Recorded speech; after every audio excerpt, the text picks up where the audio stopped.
Welcome to today's webinar. We started early. Join the fun.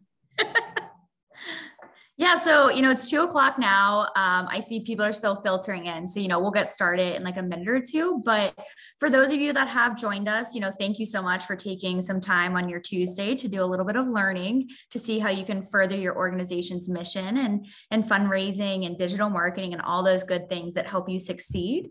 For those of you who don't know, or, maybe haven't tuned into a webinar before, I am Melissa. I'm the Director of Marketing at DipJar. If you haven't heard of DipJar, we offer what I think is a very cool fundraising device. It accepts credit card donations. You can take it anywhere with you, events, outdoor events, all those kind of fun things. And so you can always ask me any questions about that. But prior to DipJar, I actually worked in the nonprofit field for about 5 years. So over the past couple of months, we've been ramping up these webinars and blogs that we offer. And I just think, I know so many of you are probably doing the job of multiple people, but you're doing it as a single person. And so these types of webinars where it's a quick 30, 45 minute to an hour of like intense learning, and you can immediately take it to your organization and put it into effect. I know how important that is. So I'm really thrilled to have Christy here with us today. I think this is going to be an awesome and very timely presentation. As I think the world's kind of getting back a little bit to normal. Events are happening again. People are looking for things to do. And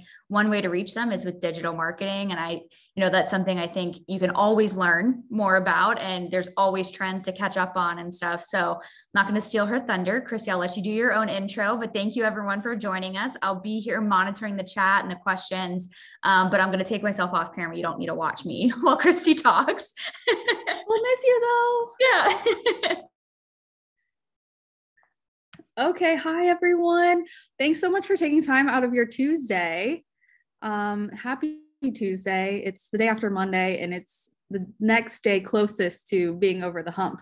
But anyhow, my name's Christy Fontalera, if you want the last name.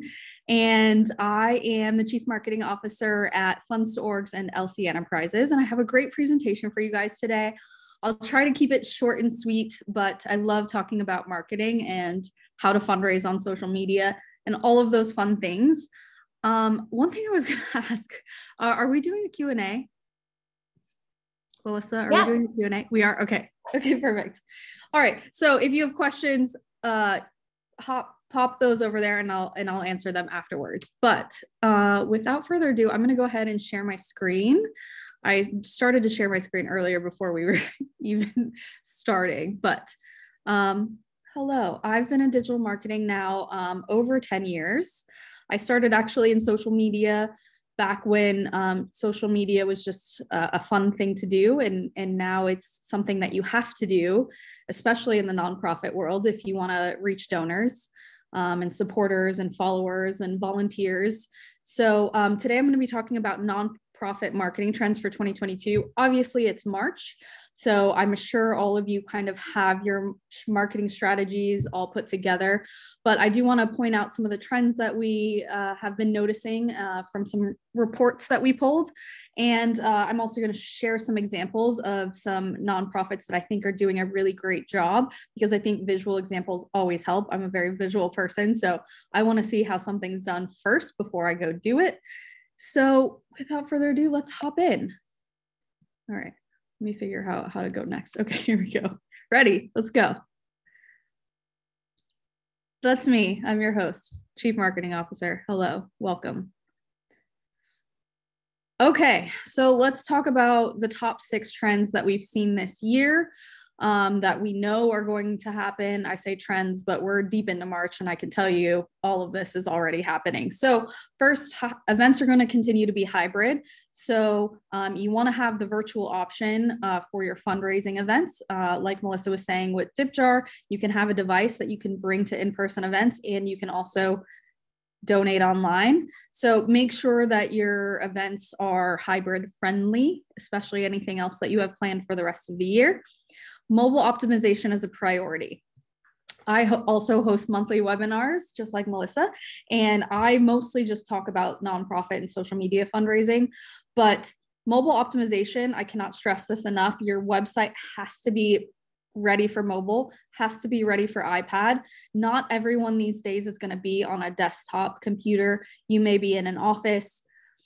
or maybe at home you have a laptop. Not everyone is going to be viewing your website. So just make sure that you are ensuring that your website is optimized for mobile and can be viewed on this friendly little device we have here. Social media will continue to dominate. I'll get into that a little bit further. Video marketing is no longer optional. I know it's so tough. Making videos is one of the hardest things that I see with my nonprofit clients, just because it's so much storytelling. But it is no longer optional. You have to have stories. The way the algorithms are changing, the way YouTube and Instagram and everything is changing, video has become essential, especially with, TikTok blowing up. So there's some nonprofits out there that are doing a great job on Instagram and on TikTok, making short little videos. But it's no longer optional. We have to do it. I know, it's bittersweet. Next up, email marketing is still essential. So I talked about last year a little bit in 2019 about texting and how big texting was becoming. I don't know about you guys, but I get a slew of texts, and there's several nonprofits that I donate to, and they have given me the option to choose how I am communicated with. And I don't get into my email as much as I should, because texting has become so big. So for me specifically as a donor, I like to be texted, and I tell the nonprofits that I donate to, please text me when there's events coming up, when you guys are doing a special mission or campaign, please text me. It's going to get lost in the email. However, me being in marketing knows email marketing is still essential to your overall marketing strategy. Some of the most successful nonprofits run like a business. And when you look at your overall marketing strategy, it can't just be events. It also can't just be YouTube, or it can't just be direct mail. Those are all important, but you have to have full picture. You have to have social media. You have to have email marketing and texting campaigns and online giving campaigns. You have to have a whole slew of things. And I know that's very daunting, but you have to have the option and the ability for all of it. So I know email marketing is still essential, but I do think it's important to offer your donors a preference when it comes to communications. And then lastly, analytical tools are crucial. That means taking a look at your Google Analytics. If you're a nonprofit, I highly recommend that you get into your Google Analytics and you look at the behavior flow. You look at the acquisition. Those are just little tabs that are in your Google Analytics. And you take a look at how people are coming to your website. What this will tell you is, are you getting a lot of people from organic search? If you are, that means that your SEO is really great. SEO is search engine optimization. If you're not getting a lot of people and you're focusing more, maybe you have a Google ad grant, so you're running Google search ads, and you're getting most of your traffic from Google search ads, then okay, your area of opportunity is SEO. If you're spending a lot of money on social media and getting a lot of traffic to your website from social media, you'll know, okay, I need to continue to invest in this because I'm still getting a lot of traffic driven to my website from social media. So make sure you guys are looking at the analytical tools that are available to you on Facebook, on Instagram, scheduling software, Google Analytics. I'm sure DipJar has a wealth of analytics that they can also share as well. Melissa, I'll let you touch on that. Moving on. Okay, content and digital ads. It's just an overview slide. Tips for creating engaging content. So whenever I am talking to a nonprofit, or I'm talking to, maybe a social media team or a volunteer, it's always important to think about audience segmentation first before you create that engaging content, and relay that audience segmentation to the types of content that you are making. You got to think about it both ways. You can't just say, yes, I'm going to make an infographic and I'm going to turn it into a carousel for social media, and that's that. How are you going to use it? Who is the content that you're making this infographic for, this carousel? Who's going to benefit from it? Who's going to appreciate it? Who's going to like it? Who's going to give it the double tap and leave a comment or share it with one of their other friends? So always keep your audience in mind when you're building content.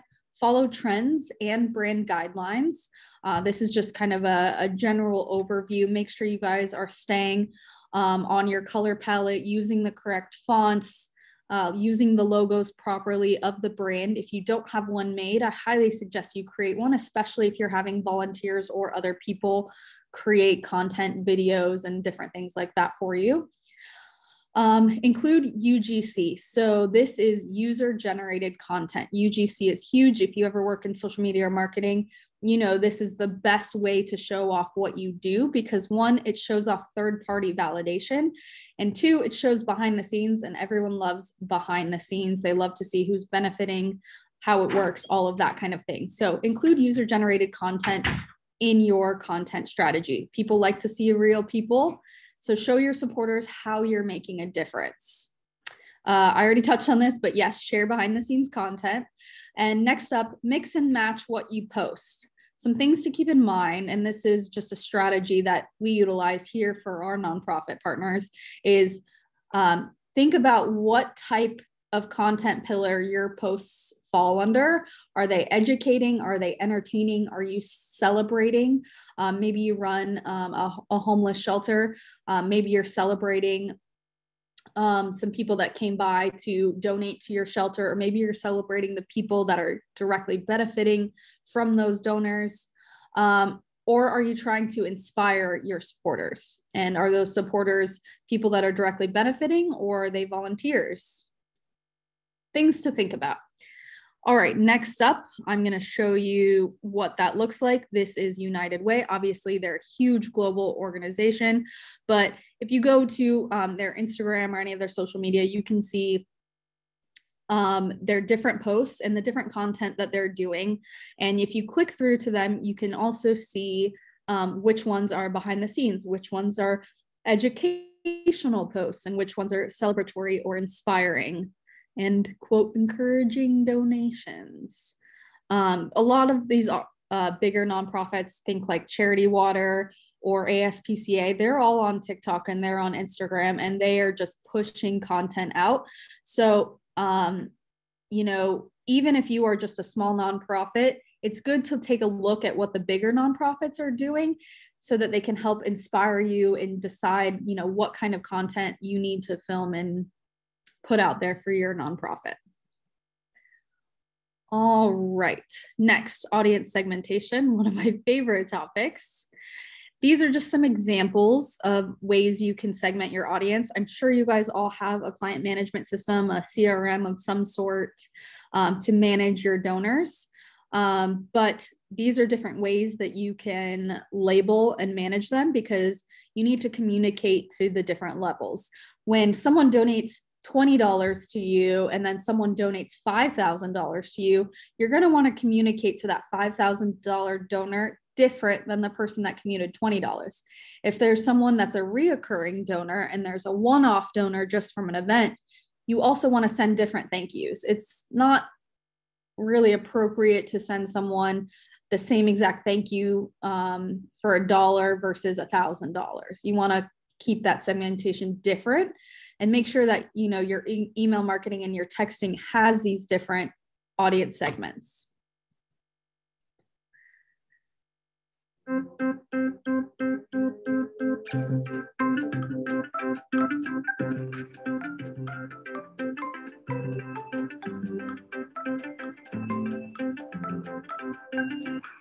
Okay, I'm going to pause both of these.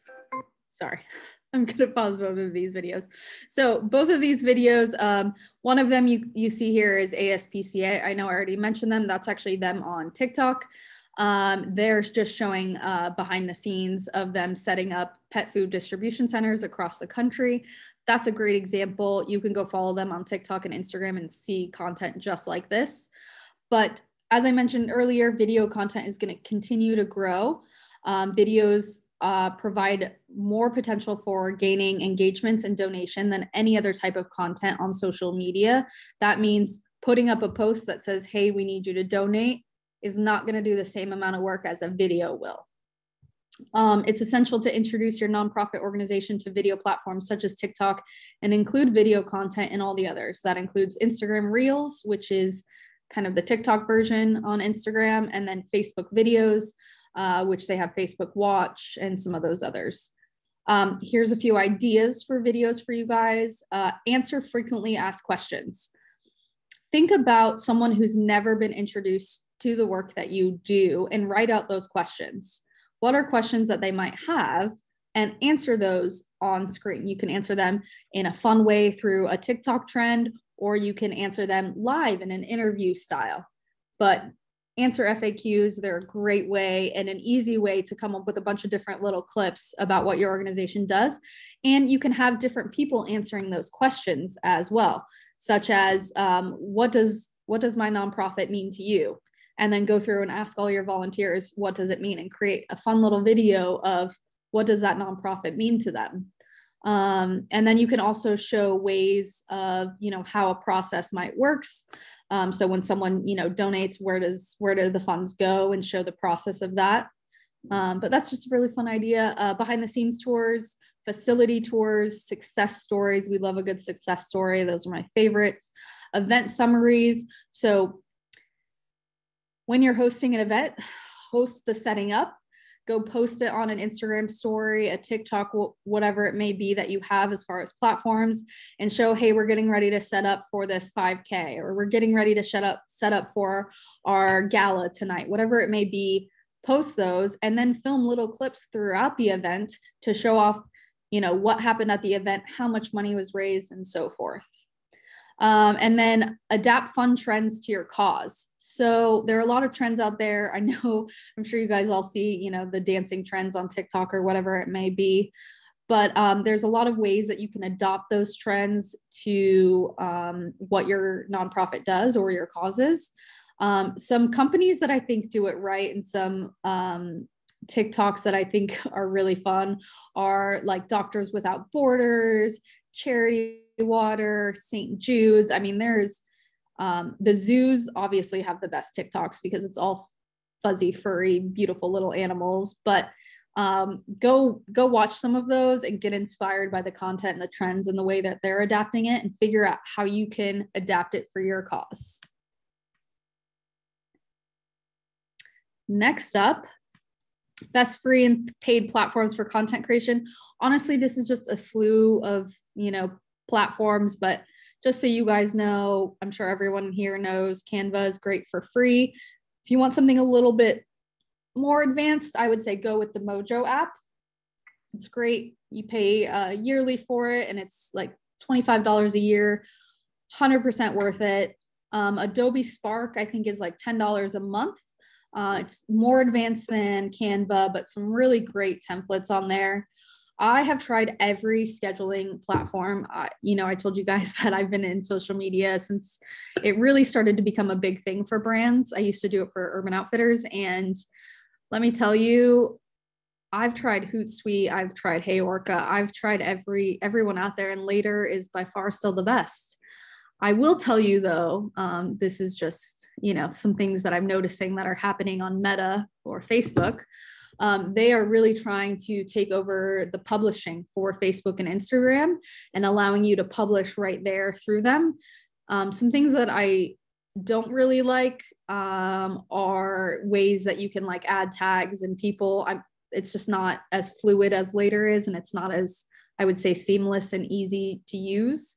But if you don't have it in the budget to pay for a scheduling platform like Later, try using Facebook and Instagram or Meta's publishing tools. If you would like to schedule Instagram stories, I have a secret for you guys. I don't tell many people this, but there is a company out there that has access to Instagram's API, and they allow you to schedule Instagram stories. You can add stickers, you can tag people. It's amazing. It's called Storito, kind of like burrito, but Storito. Check it out. It's a secret. Don't tell anyone. I'm just kidding. I don't gatekeep.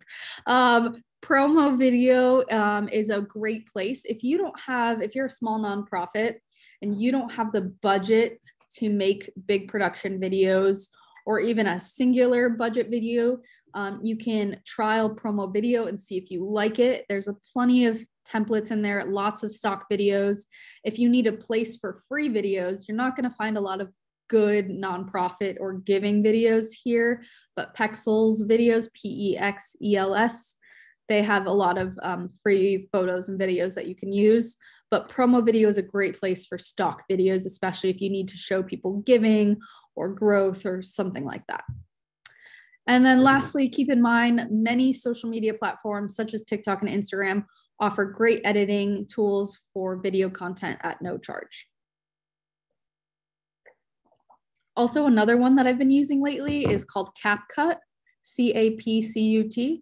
That's another great tool, especially if you're making Instagram stories or you're making TikToks or Instagram Reels. CapCut, great, and it's free. Okay, platforms to keep in mind in 2022. I'm sure you guys all noticed in 2020 when Clubhouse really started growing, the invite-only audio platform. It's still very big. I think it's not slowing down, I will say. So Clubhouse, check it out. The thing I love about it is you have to be active and you have to be participating because it's like podcast live. That's the best way to describe it. It's like podcast live, and people create these rooms and these topics, and they hop on every week or every day for 20 minutes or 30 minutes or an hour, and they talk through these things, and you can join in on the conversation virtually right from your phone. So that's great audio only social media platform. And then Reddit is often overlooked by other people, but there's a lot of great small community groups and forums and threads happening in there. Think of it kind of like the neighborhood app, but massive. Obviously there's a lot of weird stuff on Reddit too, because it is a forum, but there's a lot of conversations that are happening around communities and around fundraising that are happening right on Reddit. So go in there, start looking up, your city, your neighborhood, what questions people are asking, and get involved in conversations. It's very similar to Facebook groups or the neighborhood app where people are hopping in and asking those questions. Okay, virtual fundraisers and events. There's a picture from when I donated. Okay, so ease the stress for donors with health concerns. Make your events hybrid, so filming the events, allowing some online giving while the event is happening, and using tools like DipJar that can do both. Obviously, we know it helps with scheduling and all of that fun stuff. Okay, tips to making your virtual supporters feel involved. Enable a platform that's designed to manage hybrid events, add raffle, auctions, merchandise, real-time donations.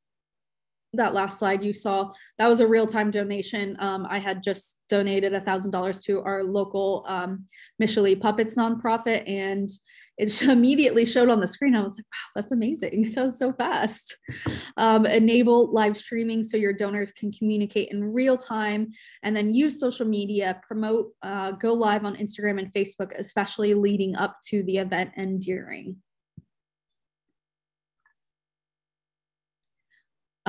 Here is DipJar and their Spark virtual features. So easy customization, shareable campaigns, seamless integration, and donor covered fees.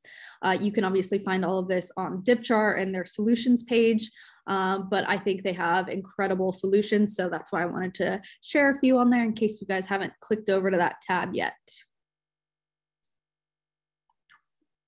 All right, just a few more slides and we're done, y'all. Okay. Really quick, I'm going to run through who we are, who I am.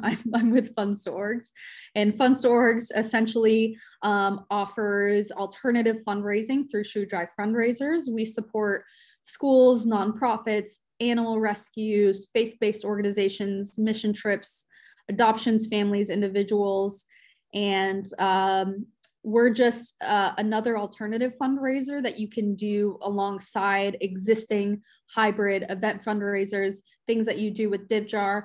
We're just one of those fundraisers to give your supporters an alternative way to donate without having to open their wallet. So if you are planning on hosting an event and you've got your DipJar and you're accepting donations, if someone, donor fatigue is very very high right now, especially after the pandemonium of the last 2 years. So offering your donors another way that they can support you that doesn't require them to open their wallets is always great to have. So there's no need for your supporters to open their wallets with our fundraiser. And what's great about ours is it can work in conjunction with every other fundraiser on your calendar to be done at the same time. So that's what I really like about it. The shoe drive fundraiser, I don't know where I am on your screen, but those are some materials that you get when you sign up to do our shoe drive fundraiser. There's no cost to sign up or anything like that. We ship you all of these things for free. Once you sign up with us, you get a fundraiser with no out-of-pocket costs. You get collection materials, flyer templates, fundraising coach, which I think is actually the best thing that we have to offer. And then you get a check within 2 days of receipt and processing. And the shoe drive fundraiser is really simple. All you do is ask your community to bring shoes. So if you're hosting an event, or maybe it's, a local basketball fundraiser, or you're doing a canned food drive or whatever it may be, you can ask people to bring shoes to those events that you're already doing and collect shoes, and then Funds2Orgs pays you for the shoes. So it doesn't cost you anything. We ship all this stuff to you, but you collect shoes from your supporters and we pay you for them.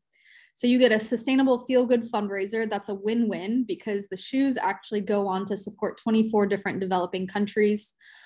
We send them to micro enterprises and families in need who use those as inventories. This is actually painted by a guy in Haiti who came to visit us.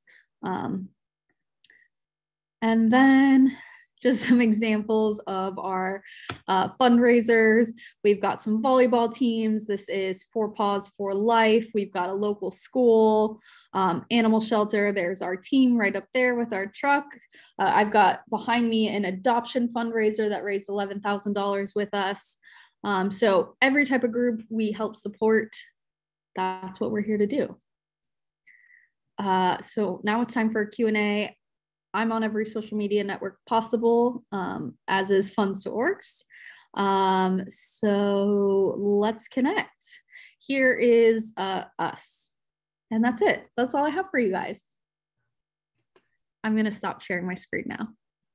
Awesome. Thanks so much, Christy. So it looks like we have one question so far. And the question is, what would be the best way to notify donors about new volunteer opportunities? We've been sending out emails, but was wondering if there's a better way.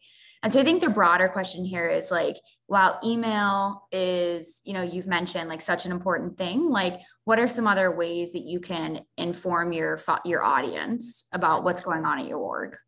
I think social media, I think taking polls and surveys. I don't know about you guys, but I learned early on in my marketing career that you have to, 1, A/B test everything that you do, and 2, survey. Always poll your supporters, your volunteers. Ask them, how would they like to be communicated with? The next time there's an event coming up, how would you like to be involved? I would use Instagram stories, to post about the new event. I would also poll them on your Facebook or Instagram stories. If you have a texting platform, I highly recommend sending out a text. Your inbox may be overflowing, but we just emailed you a new volunteer opportunity. Reply if you're interested in learning more. Different things like that. I know some of the nonprofits I work with, they shoot texts out. So I would say communicate in every way possible, but also find out the best way that your people want to be communicated with. So if you have a volunteer database kept separately from your donor database, go poll them, send them a survey monkey. You can actually send them a free form on Google. It's called Google Forms. So you can send them a free form on Google Forms and or an Instagram story. Throw up an Instagram survey where they just click yes or no, text or call, email, smoke signal. Give them some options. Actually, do add the smoke signal because that'll make me laugh. I'll giggle. Great. I think the next one I think is something that is like always a hot topic in the world of social media. It's how important are hashtags? And I'm gonna groan with you on this one because this is such a difficult one to answer, in my opinion. Okay, so I just read actually when I was on my drive down to Miami to go to the Bahamas, I read a 56-page report on Instagram surveying millions of users and then also looking at the analytics of how people act on Instagram. And I will tell you guys something, the algorithms for social media and Google are changing daily. They change all of the time, thousands of times. So I would say follow the major social media networks so you can see their updates. But I will tell you for 2022, this report that I just read that was just released, they say you should do 11 hashtags. Yep. So the beginning of the year, it was 3 to 5. So everyone was doing 3 to 5. And now they're saying it's 11 hashtags. But I will tell you, just go follow them, go follow all the major social media networks, and they will tell you, they'll tell you what's happening. Yeah, it's hard to always keep up with. I do social media for some local orgs and it's kind of the same thing. It's like, you never know the right answer. Right now, we're going to say 11, but definitely, as Chrissy said, like kind of tune into those major, like follow Instagram and follow Meta and stuff and just kind of see what they're putting out there. That's your best way. But for now, we'll say 11. Yeah, 11 right now. And, you can bury it at the bottom if you want. The one thing I will say is they did say that the first comment hashtag isn't being prioritized. So if you are going to use hashtags, put them in the actual caption. Yep. So this other question is a good one too. And so what are your thoughts on highlighting donors on social media? Should we ask them for an okay once they've made the donation, like check a box if you agree to being shared? So I'll let you take this one away. So yes, I like the checkbox option. I think that's a great way. The other thing that I've seen that was done really well is the nonprofit created a Google form, and they would send that link to donors or people that submitted pictures, whether it be via email or what have you, or if they were tagged, you can just create like a boilerplate response message that just says, oh my gosh, thanks so much for tagging us. Can we reshare this on our social media networks and our blogs? And then once you get the reply to the yes, then you can go and share their stuff because you got a yes, a response.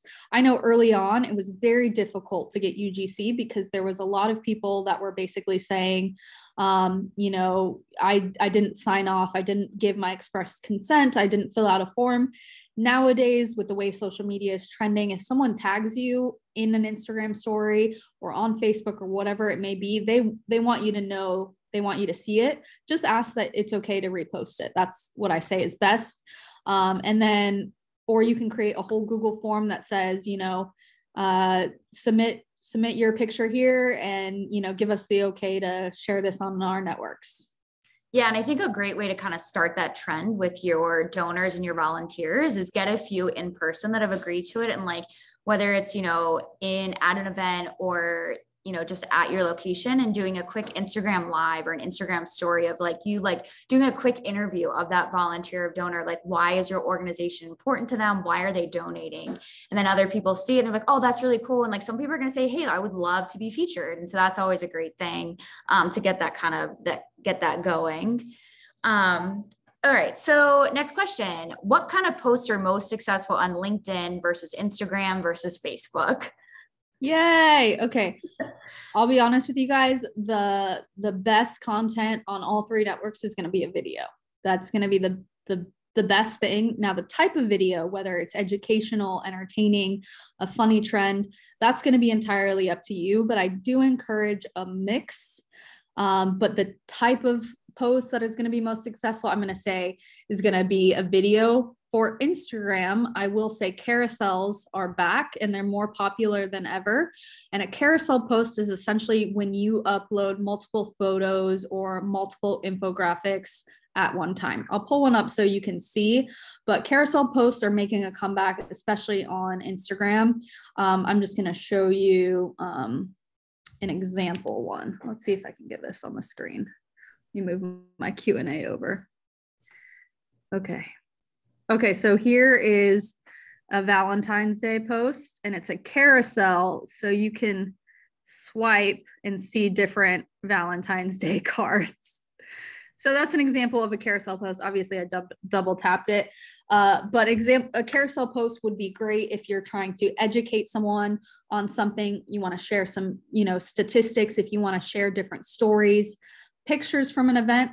I would say, you could do it multiple ways. You can share a carousel one day and a video the next. If you've got a lot of photos from the event, but not a lot of video, create a video slideshow where each photo is up there for a couple seconds. And then that way you have video footage, but it's just, photos. Maybe you put up a title slide ahead of time or something. Also, does anyone else have any other questions? Feel free to drop them in the chat or in the Q&A. We'll see it both ways. If not, though, I just wanted to reiterate that this webinar was recorded. Christy and I started a little early, so we'll do some trimming on there, but the whole webinar was recorded.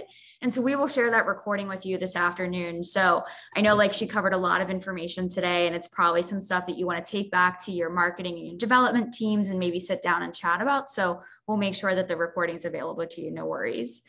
Doesn't look like we have any other questions. Christy shared how to get in touch with her.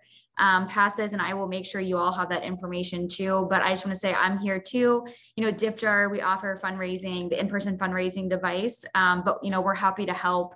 If you have any other fundraising questions, we've got a great network of people like Christy who kind of are in our Rolodex that we can help connect you with if you have some questions. But we're going to sneak in one last question, Christy, if you have time. I have time. Awesome. How would you recommend engaging donors who are older?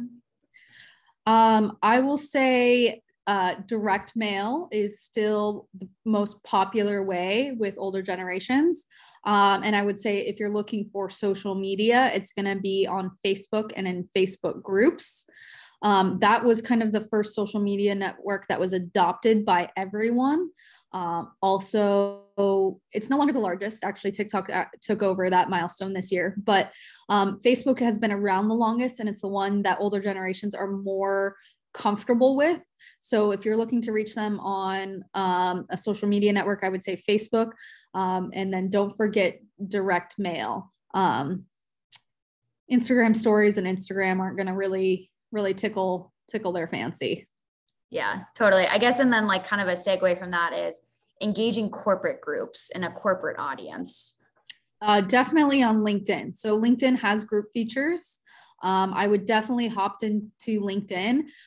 They are very big on hashtags, and they utilize that as a way to reach other people. So I would start conversations on LinkedIn, make sure your team is all on LinkedIn, and make sure that the content that you're putting on LinkedIn should be different than the content that you're putting on other social media networks. I know that can be confusing, but what's happening on LinkedIn, it's all more like she said, corporate professional people. So less fluff, less stuff that you would put on Facebook and Instagram, and more about what you're already doing in the corporate world, whether it be CSR programs or giving back. If you want to reach the higher ups, get on LinkedIn. Yeah, I would definitely echo that. I think that kind of goes back to that question of, what type of post do best on LinkedIn, Facebook versus Instagram. And I think this all goes back to segmenting that audience and really understanding where they're coming from and where they're engaging, because your messaging can be a little bit different on the platforms, knowing who you're trying to attract on those platforms. So like Christy's saying, corporate, the tone or what you're sharing might be a little different than what you're doing on Instagram when you're trying to engage the younger audience and getting them involved in volunteering. And then you've got Facebook for the middle age or older generation that might be interested in now donating to you and things of that sort. So just keeping in mind the type of audience and what you're kind of putting in front of them.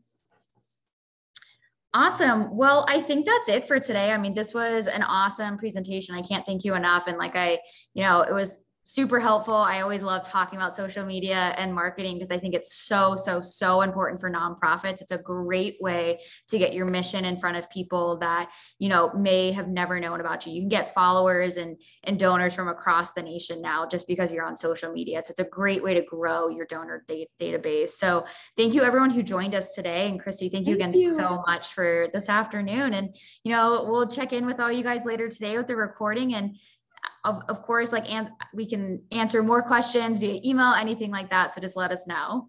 Thank you guys so much. And thank you, Melissa, for having me. Of course. All right, everyone, have a nice rest of your week. For those of you not in Pittsburgh, Pennsylvania, I hope it continues to be sunny. I'm hoping for some sun tomorrow. So, all right. Goodbye, everyone. Bye.